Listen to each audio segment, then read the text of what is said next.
I'm very happy and excited to be here today. Well, let's take a breath. I'm just going to ring the bell once and invite us to take a few breaths together to come into the circle. We've been going around the county here today, so let's just land ourselves in the circle together before we begin.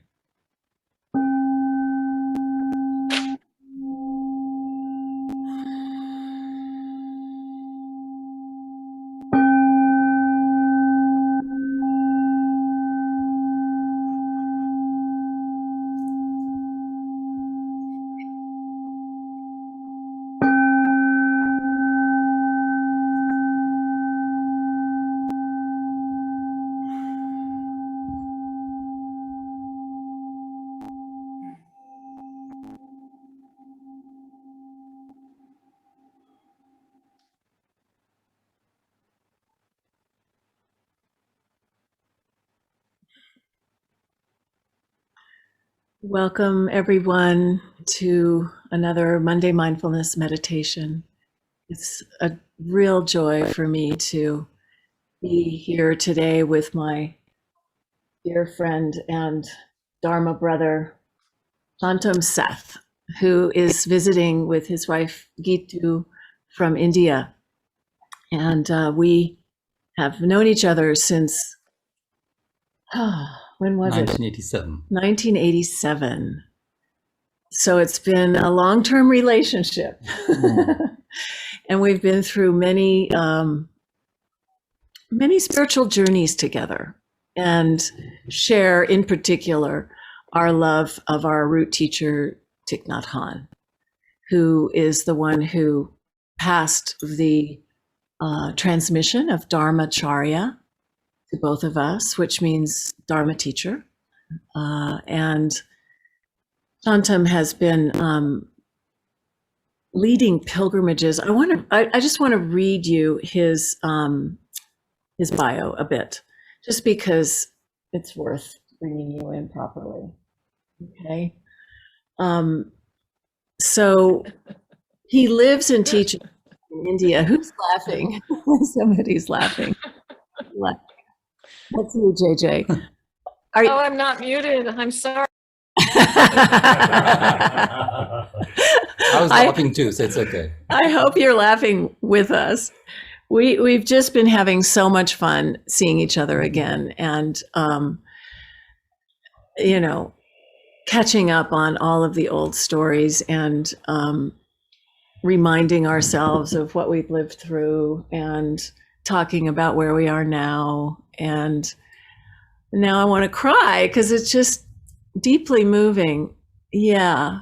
And today, for those of you who were at Ghost Ranch, we went out to Ghost Ranch, and I showed Shantum and Gitu that incredible land, which some of you may have seen pictures of or been at the retreat recently. So that was really fun. And we just got back. So we're sort of, coming off a little road trip. But in any case, wonderful to be together in this way. And this was kind of a spontaneous realization that we could do this, and hoping that we'll do some things together again in the future, but with a little more time to plan. So looking forward to discovering what that might be. But so just to give you a little bit of background, Shantum is from India and has been leading pilgrimages in the footsteps of the Buddha to all the places of the Buddha's life for many years. In fact, it was Thich Nhat Hanh who asked Shantum originally to organize a pilgrimage for him when he was about to write his book. What is it called? Old Path, White Clouds. Yes. So actually, he just completed the book, and he wanted to pay homage to the Buddha and offer the book back to the Buddha. Very good. I didn't know that. So can you all hear Shantum okay? Yeah. All right. So ever since then, Shantum has been leading these pilgrimages to all the places of the Buddha's life. And I've been on pilgrimage with Shantum several times, and it's a wonderful treat and a deeply meaningful experience and educational, in-depth journey into so many things, not only about the Buddha's life, but also about India. So in any case, it says here, multi-faith educational, cultural, spiritual, and transformational journeys across diverse regions of India and Asia now that he's been leading for all this time.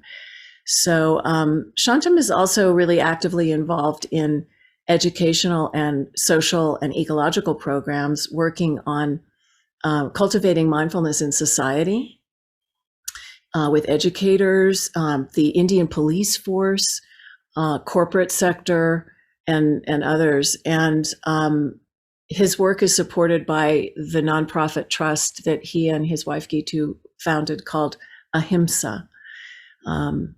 And so I think Shantum is probably considered one of the foremost guiding teachers to all of the sites associated with the Buddha's life. And he's also trained guides, other tour guides with UNESCO and the government of India to lead those same kinds of journeys, right? Yeah.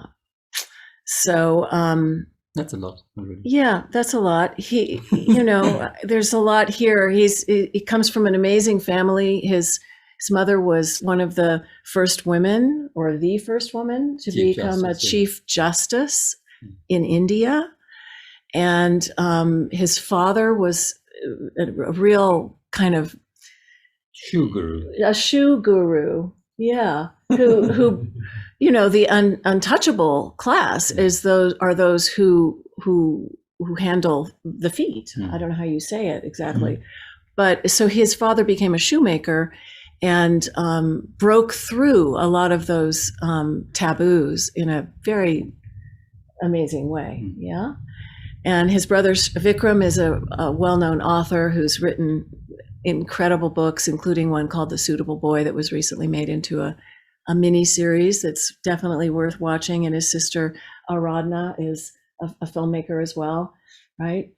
So anyway, we love each other a lot, and Shantum has been in a deep relationship with Thich Nhat Hanh for many, many years. And most importantly, which Cynthia forgot, is she's the godmother of our daughter, our elder daughter. Yes, yes. Yeah. And nice to see you, Marge. Marge has been with us on our pilgrimage. There's Marge. Yes. Marge came to India with us on the pilgrimage to bury one of the treasure vases quite a long time ago.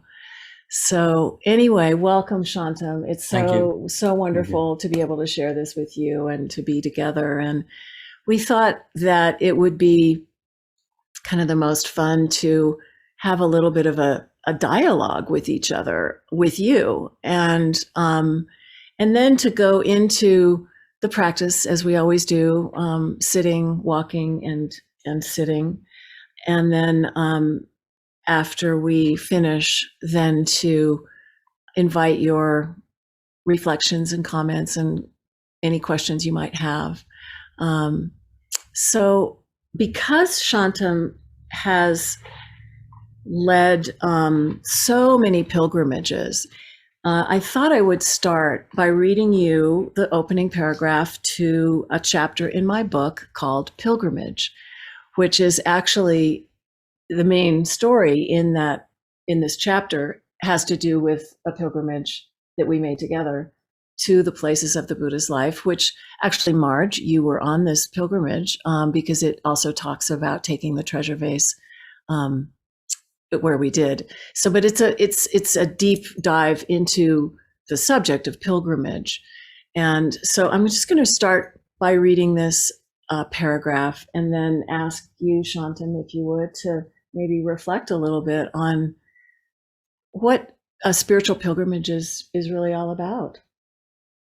Okay. So here's the opening paragraph of this chapter. Most of us are unaware, of the real questions that guide our lives. We are hurled along by forces outside ourselves, round and round and round. It's only when we begin to inquire into our true purpose, or we finally hear the small, quiet voice within begging for attention, that we find ourselves on the path. Forming an intention to make a pilgrimage is a way to consciously enter into this inner dialogue and catalyze a new direction for our lives. And when we allow ourselves to be guided by a question or an intention on a journey, whether it's an inner journey or an outer journey, the world opens up in ways we never dreamed of before.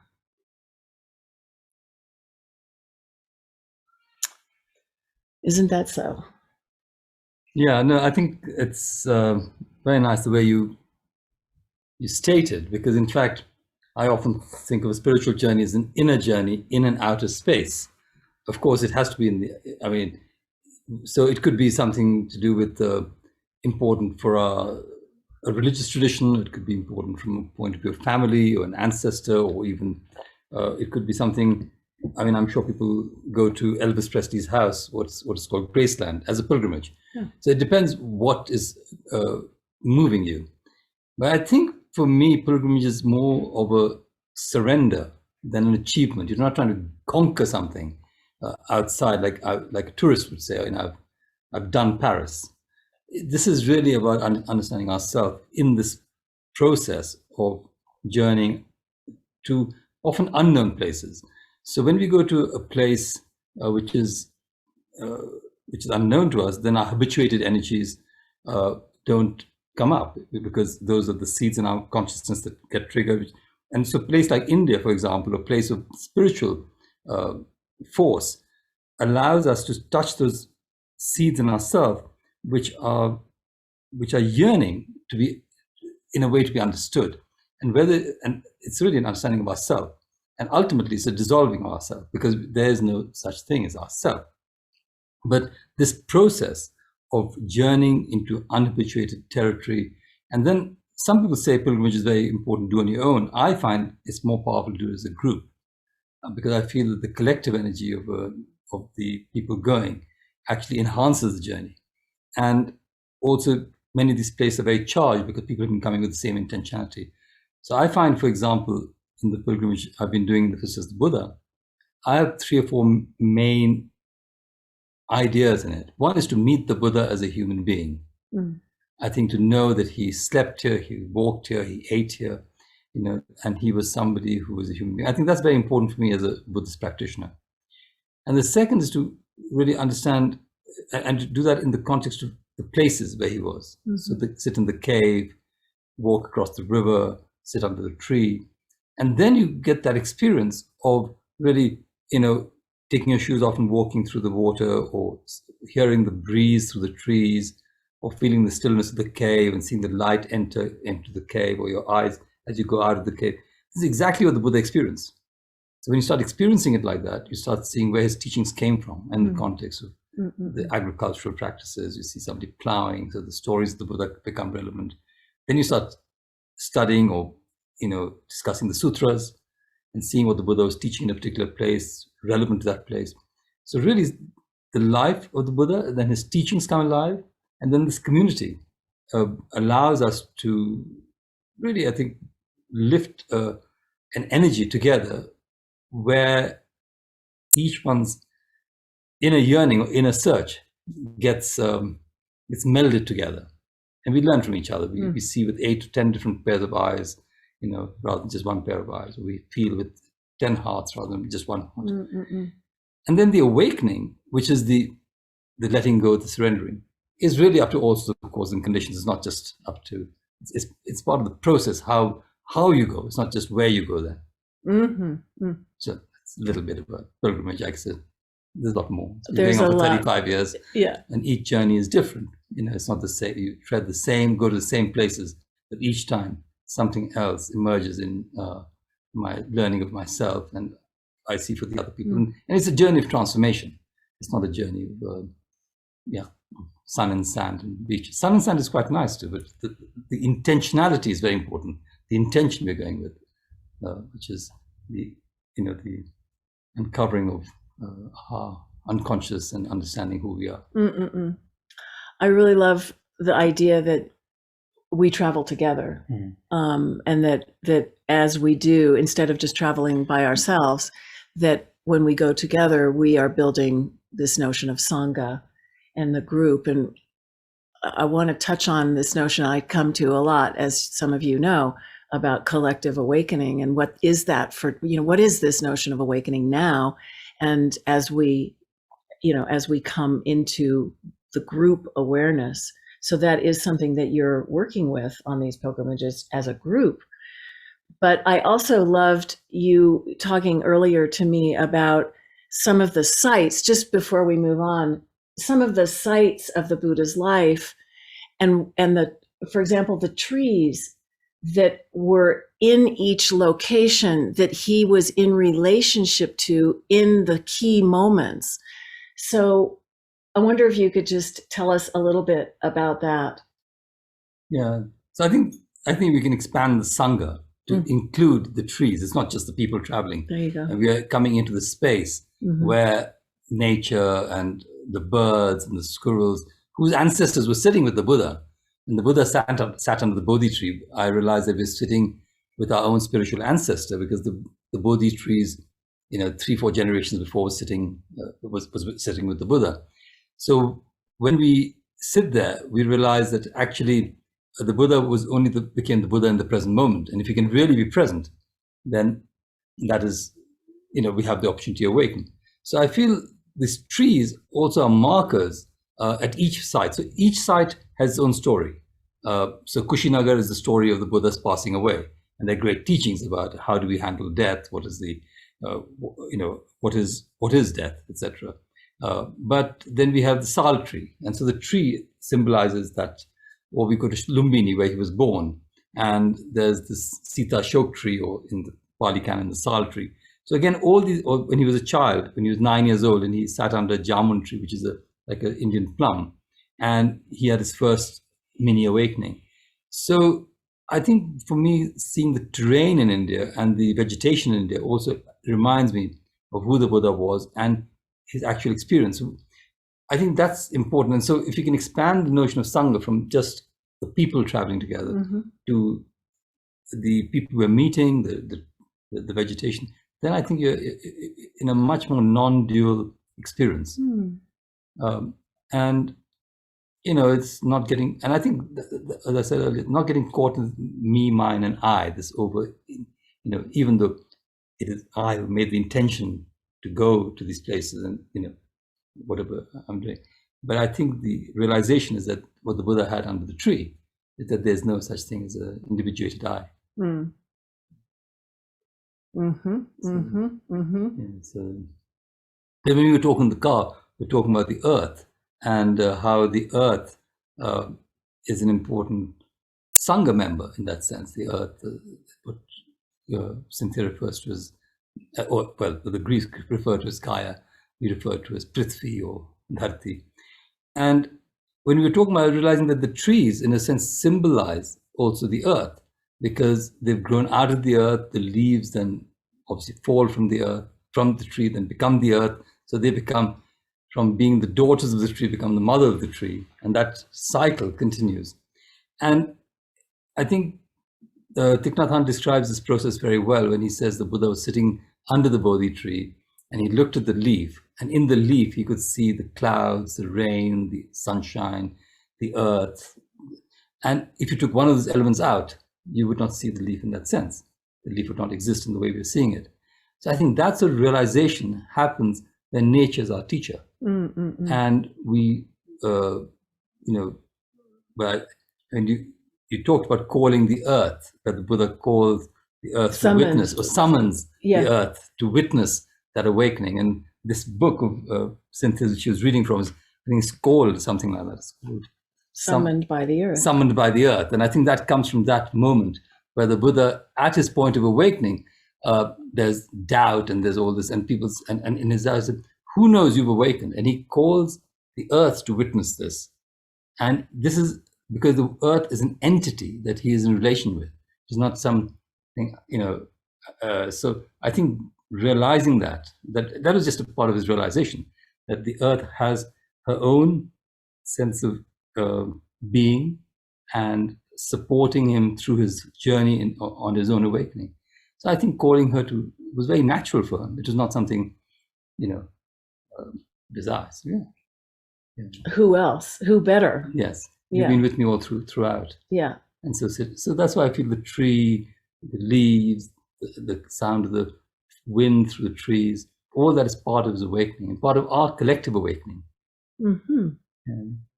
So how would you characterize the opportunity for collective awakening, Shantum? Well, I think just things like this, moments like this where we can sit together and share our practice and our intention. It is a difficult world. I think all of us have our own personal difficulties, but also I think at a political level and a social level, there's huge amounts of discrimination and distress. So the collective awakening is urgent in that sense. But the awakening of light or goodness, there's a lot of awakening in the other way too. It's not that I wouldn't call it awakening. I'd call it like a deafening maybe, but there is a lot of that. And so we have to, time is urgent, but in the traditions of Buddhism, in the Mahayana tradition, we take the Bodhisattva vow, and in that vow, we say that we will delay our own awakening until every entity is awakened. Mm-hmm. And that is very much the understanding of collective awakening. And I just feel the fact that all of us sitting here across space and Zoom and here, we're on that path. We're trying to do that in our own small way. But we're just blips in time. But we try our best. And I think the collective awakening is key. Mm-hmm. And as our common teacher, Thich Nhat Hanh says, the Buddha will be a Sangha. Often thought of the Buddha to be some sort of individualist entity, but that cannot be. There's no such thing as that exists. But I think the collective awakening is important. And we see this all the time. When we are in community, when we sit in a circle, the energy is much more powerful. Even meditation, much easier, much more uplifting when we do it with others. And I think that's our felt experience. So we know it works. Mm-hmm. Mm-hmm. Mm-hmm. And now with all this research on trees and fungi and all how they're all in the community and collectively helping each other. It's not some individuated tree here and tree there. How they have all these networks. So I think as science helps us understand our mind and we realize that this is the collective nature of reality is crucial for individual and collective awakening. Mm-hmm. Yeah. Mm-hmm. Do you have anything you would like to ask me? Yeah, well, I was asking Cynthia earlier, but then she said, but all of you know her quite well. So maybe the answers are not so relevant to you. But one of the things that, there are a number of questions I have, but I think one question is that in Cynthia, I see somebody who's blended two quite different traditions of the Buddha Dharma into herself very seamlessly and very beautifully, both the Tibetan tradition, broadly the Vajrayana tradition, and the Thich Nhat Hanh's version of the Zen tradition, I would say. Mm-hmm. There are many different traditions. So I would say how you've done that. That's one question. And maybe linked to that, where you see the Dharma going in America. Mm. Because that's part of the answer, what I see in you. Mm. Maybe you should just answer the question for me. No, I'm going to drink now. Well, in terms of blending Thich Nhat Hanh's version of Zen and the Vajrayana, I struggled with it for a long time because I felt like what the message I was getting from my teachers in those lineages was that I should choose, and you choose one, and they all more or less lead to the same place. So you just make that your home path and you do that. But I always felt like, I loved it all. And I love Thich Nhat Hanh's engagement with, in particular, the way he teaches the Dharma is so engaged in our concern for the world around us and not just our own personal awakening. And so I loved that. And then I also loved in, for example, the Tibetan tradition, it's wild and technicolor, whereas the Zen is very contained and sort of, it's a more renunciate path in one way of saying it. And so it's kind of like black and white and technicolor. And I was dipping my toes into both and wanting the experience of both. And so I really struggled because, again, I felt I had to choose, but they just kept going on parallel paths.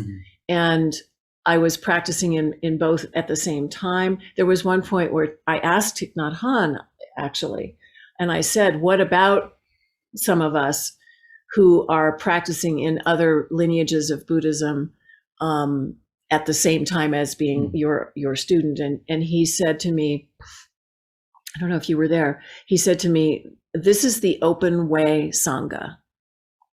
And a student should, I think he said, a teacher should be prepared to learn from their students throughout their life. And in other words, to be open to what is being presented. And so this is the open way Sangha. So I actually called my Sangha here open way Sangha for a long time. And I love the notion that this is, we're open to all the ways that spiritual experience can express itself, and we're not just kind of fundamentalist in our ideas that this is what's right, and so his answer, and actually all of Thay's teachings, his 14 mindfulness trainings as an example, they're so universal in a way. And so he said to me, just watch out for the baggage that comes along with Vajrayana Buddhism.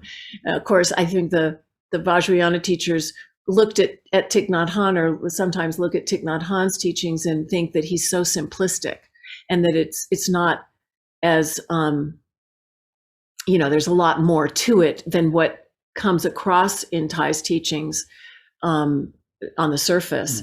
If you study with him, though, or you read some of his books, some of his more scholarly books, you discover that there's unbelievably tremendous depth to him as a teacher. So in any case, I was very drawn, I have to say, in the Vajrayana tradition, I was very drawn to the deity practices and to the teachings of Dzogchen. And the structure of that kind of practice was really helpful to me. Each of us has to find our own way, though. And I really loved, as many of you know, the female deities, Tara and the Dakinis, and these wild, sort of uninhibited manifestations of Buddha nature.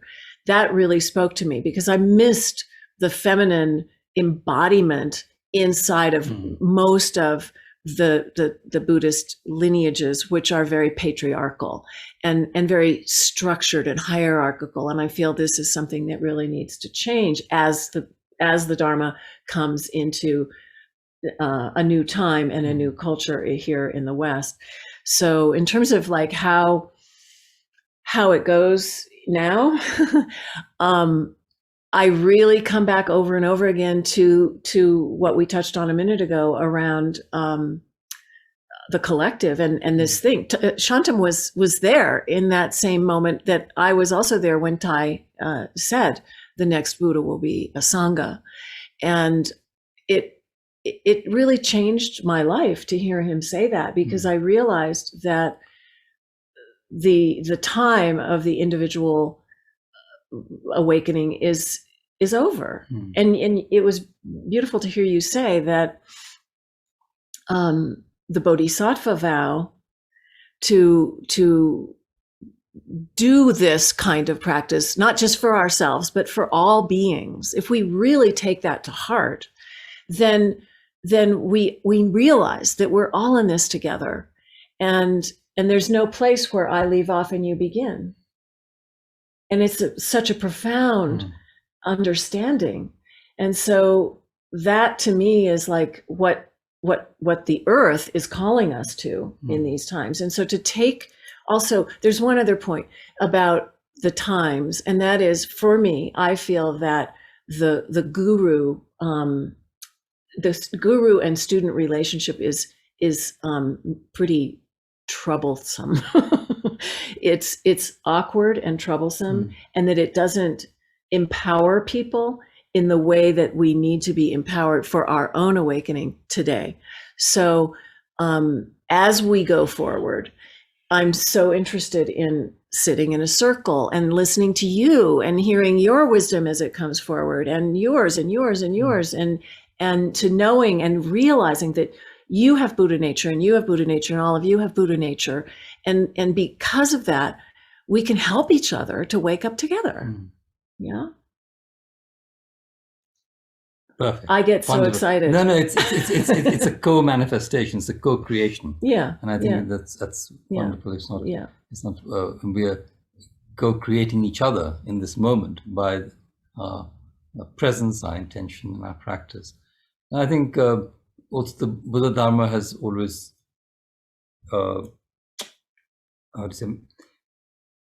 come into the culture where it's manifesting. So in America today, 2021, there's a particular type of culture in America, and so that's where Buddhism is manifesting, and it's very relevant to the time. It has to be relevant to the time and the place. It's not some sort of, we don't have to be wearing the garb or the rituals of another time and another place. So I think that's what you're doing here. You're taking those traditions and co-creating in Santa Fe 2021. And I think that's what's important. I'm seeing different parts of it happening in America now. A lot more women coming as teachers. This is something which has not happened for 2,600 years. I mean, there have been parts in historical time, that there have been a lot of women teachers, but in some traditions like Theravada, the women have just disappeared as teachers. Yeah. And others, they're more, in service orientation rather than in the awakening of practice. So I see that happening in America, and I see my Dharma sister like Cynthia in a lead in that, actually. Yeah, so it's important for us as women to have examples and have sisters on the path who are braving a new way of expressing things and embodying the teachings. And it's been somewhat challenging at times, I would say, because it is such a patriarchal system, and there is a lot of abuse, inside of that. But I think that's changing. And for me, the way around some of those issues has been to take refuge in the earth as my greatest teacher, and pay attention to the teachings of Gaia that are coming to us in these times, because we are being asked to wake up with what's happening in our world. And it's a spiritual awakening. It is. Yeah. And I think women have access, and men who are in touch with their feminine have access to a certain understanding of nature that is in our bodies that is very important to bring into the Dharma now. I mean, I think we could go on and on around all of this for the next, 10 days or something, but maybe. Yeah, I like the way that the Gaia is now manifested as a bodhisattva. That's very nice. It's that sense of honoring her. In fact, in no faith has the earth ever been a male. The earth has always been feminine. In fact, it's interesting, in India, women are not allowed to plow. The reason they can't plow is because how can you plow yourself? So the actual holding of the plow is only done by men, because so I think just recognizing that femininity is an important aspect of Gaia. It's time. It's time for the balance. Yeah. Well, so let's consider this session a little pilgrimage. Mm-hmm. And we will start by offering some incense. And then we will ring the bell and offer our opening verses, and we'll sit and we'll walk and we'll sit again. And each step and each breath can be a coming back to that experience of pilgrimage, of going from our busy, habitual, everyday lives to maybe find ourselves under a tree that is rooted in the earth, that we can lean against and take refuge with and remember our true selves. And in so doing, feed the spirit, as Marianne Naranjo would say, feed the spirit of what we want to see in the world through our practice, through our breath, through each step we make, through coming back to our cushions, as we talked about last week, stopping all that busyness just for this time and seeing where the path leads.